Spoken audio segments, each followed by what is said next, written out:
नमस्कार, हमारे देख रहे हैं आप और अपना उत्तर प्रदेश में मैं हूं आपके साथ सोहन सिंह। कानपुर के अस्पतालों में कोरोना काल में आलम कैसा है, ये इसलिए जरूरी हो जाता है क्योंकि जो मरीज हैं उन्हें खासी दिक्कतों का सामना करना पड़ रहा है। यकीन नहीं होता तो मरीजों के जो परिजन हैं वो क्या कुछ कह रहे हैं, आइए सुनते हैं। ये हमारे बहनोई हैं, ये अभी तक कोविड पे थे।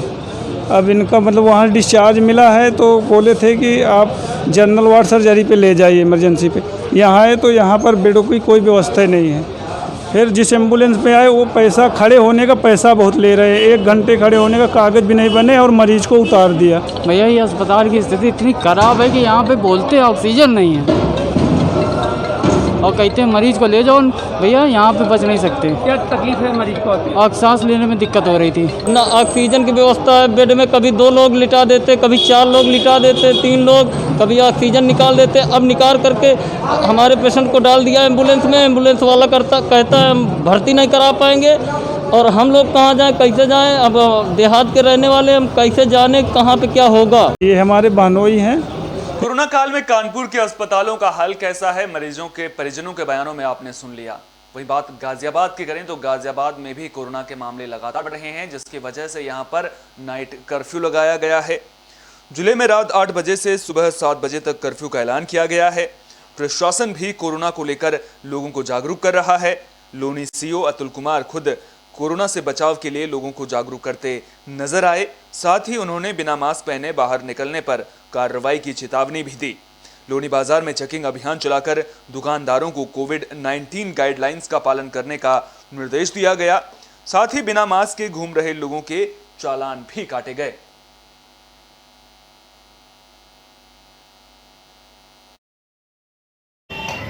कोरोना के बढ़ते हुए केसेस के चलते आज मास्क एनफोर्समेंट की कार्रवाई की गई है। बाजार में घूम के देखा गया, जो लोग मास्क नहीं लगाए थे उनका चालान किया जा रहा है। लोगों को जागरूक किया जा रहा है। दुकानदारों को बताया जा रहा है कि एक समय पे एक सीमित संख्या ज़्यादा लोग दुकान के अंदर ना आए और कोविड के जो भी निर्देश हैं उनका अनुपालन सुनिश्चित किया जाए अक्षरशः, अन्यथा कार्रवाई की जाएगी। कोरोना के बढ़ते हुए कोरोना के मामले तेजी से बढ़ रहे हैं, जिसको लेकर प्रशासन मुस्तैद नजर आ रहा है। आपको बता दें कि डीएम ने अधिकारियों और डॉक्टर्स के साथ बैठक की है। इस दौरान उन्होंने साफ तौर पर कहा कि जो अधिकारी हैं और कर्मचारी हैं उन्हें छुट्टी फिलहाल नहीं दी जाएगी। तो झांसी में कोरोना के बढ़ते मामलों के मद्देनजर प्रशासन मुस्तैद नजर आ रहा है।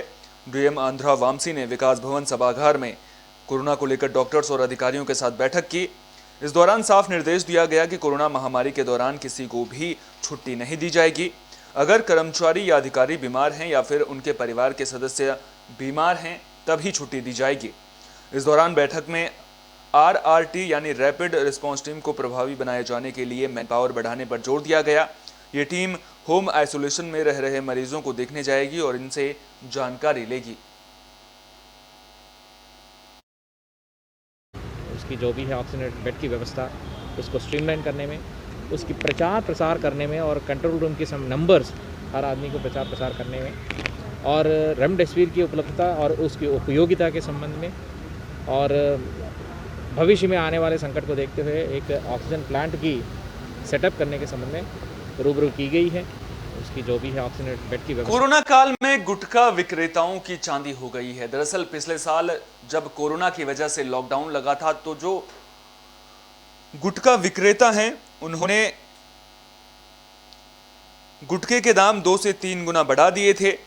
एक बार फिर लॉकडाउन के आसार नजर आने लगे हैं, जिसके बाद गुटखे के थोक विक्रेताओं ने अभी से गुटखा स्टॉक करना शुरू कर दिया है और होलसेल रेट से ज्यादा दाम वसूलने शुरू कर दिए हैं। थोक दुकानदारों को माल दबा गए, मिल ही नहीं रहा क्या मार्केट में महंगा बेच रहे हैं होलसेलर? और क्या, कितने पैसे पैकेट पे फर्क आ रहा है? 100 रुपये, 50 रुपये। लॉकडाउन को देखते हुए दुकानदारों ने, होलसेलरों ने सारे गुटके वहीं छम कर लिए हैं और जो 130 वाला, 125 वाला कोई 150 का देता है, कोई 200 रुपये का दे रहा है। इस टाइम पर दुकानें सारी खाली पड़ी हैं। मथुरा से पुलिस की टीम पर पथराव की खबर सामने आ रही है। दरअसल पुलिस को जानकारी मिली थी कि जो जिला पंचायत सदस्य का उम्मीदवार है वो खुले में टेंट लगाकर लोगों को दावत दे रहा है, जिसके बाद पुलिस की टीम मौके पर पहुंची थी। मामला नौझील के मुरलिया गांव का है। पुलिस को जानकारी मिली थी कि वार्ड नंबर 5 से जिला पंचायत सदस्य का चुनाव लड़ रहे आरएलडी उम्मीदवार सोनू चौधरी ने खुले में टेंट लगा रखा है और लोगों को दावत देकर अपने पक्ष में वोट अपील कर रहा है।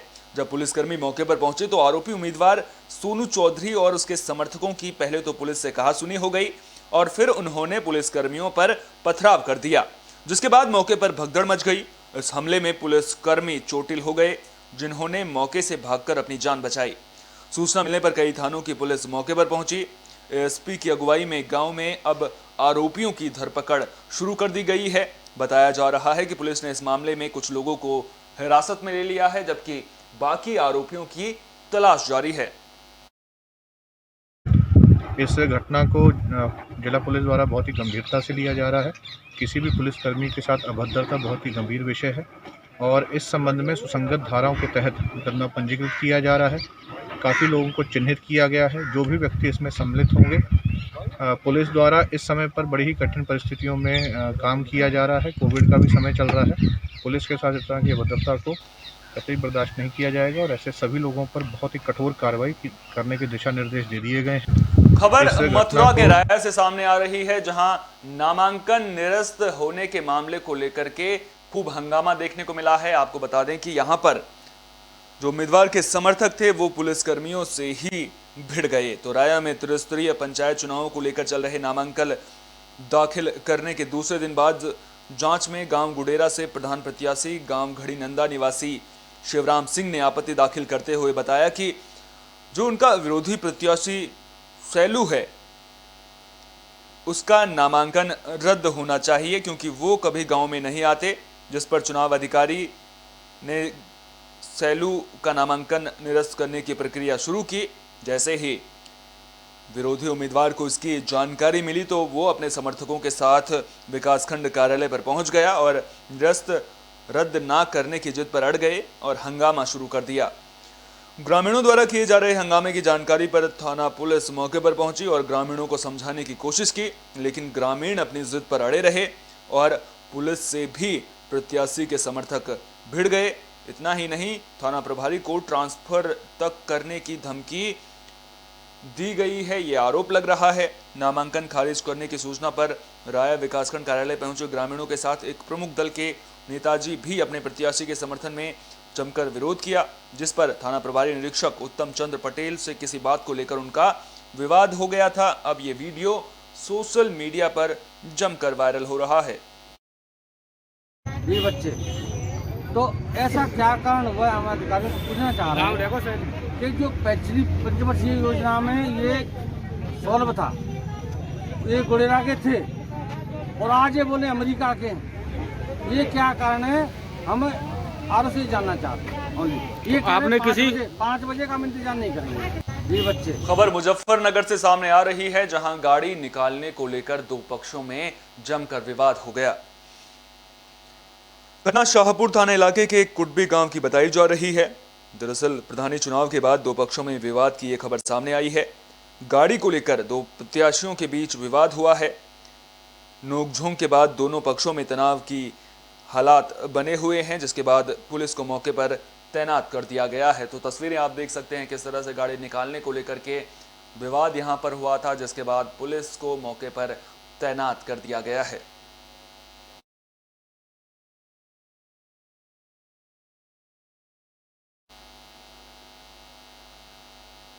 आगरा पुलिस को बड़ी कामयाबी मिली है। पुलिस ने ठगी करने वाले गिरोह के 4 सदस्यों को गिरफ्तार कर लिया है। मिली जानकारी के मुताबिक ये आरोपी पहले भी कई वारदातों को अंजाम दे चुके हैं। तो आईजी नवीन अरोरा ने बड़ा खुलासा किया है। करोड़ों की ठगी करने वाले गिरोह को पकड़ लिया है। कई प्रदेशों में लोगों का डाटा निकालकर ठगी की वारदात को अंजाम देने का आरोप इन लोगों पर लगा है। इनके कब्जे से 21 मोबाइल, लैपटॉप, क्रेडिट कार्ड समेत अन्य सामान बरामद किया गया है। कई राज्यों की पुलिस इस गिरोह को ढूंढ रही थी, जिसके बाद साइबर थाना पुलिस ने इन आरोपियों को गिरफ्तार कर लिया है।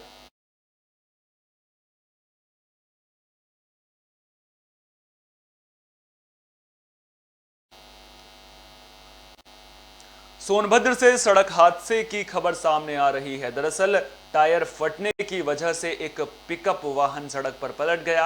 इस हादसे में एक मजदूर की मौत हो गई, वहीं 5 गंभीर रूप से घायल बताए जा रहे हैं। घटना रॉबर्ट्सगंज कोतवाली क्षेत्र के मधुपुर के पास वाराणसी शक्तिनगर मुख्य रोड की है, जहां पर एक तेज रफ्तार पिकअप का टायर फटने की वजह से पलट गया। पिकअप की रफ्तार तेज थी, इसी वजह से उसमें सवार करीब 18 मजदूर उससे बाहर गिर गए, जिसमें एक मजदूर की मौके पर ही मौत हो गई। वहीं 5 गंभीर रूप से घायल हुए हैं, जबकि अन्य 12 को हल्की फुल्की चोटें आई हैं। सभी घायलों को सीएचसी मधुपुर भेज दिया गया था, जहां 5 की हालत गंभीर होने पर उन्हें जिला अस्पताल रेफर कर दिया गया है। मामले की जानकारी मिलने के बाद पुलिस मौके पर पहुंची और शव को कब्जे में लेकर पोस्टमार्टम के लिए भेज दिया है। वहीं मौके का फायदा उठाकर पिकअप ड्राइवर फरार हो गया है।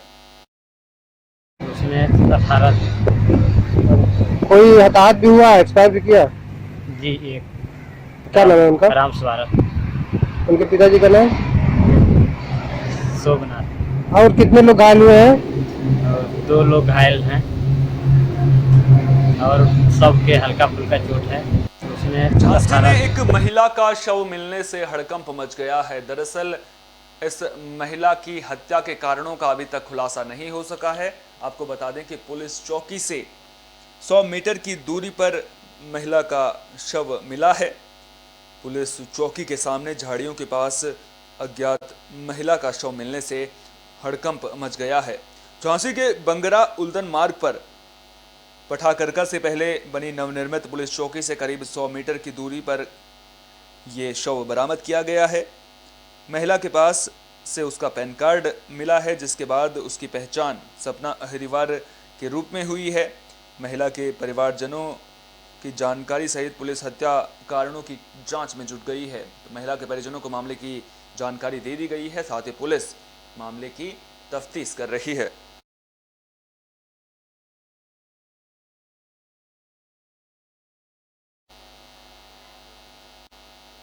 इस बुलेटिन में मेरे साथ इतना ही। देश विदेश की तमाम अहम खबरों के लिए आप देखते रहिए विस्तार न्यूज। मुझे दीजिए इजाजत। नमस्कार।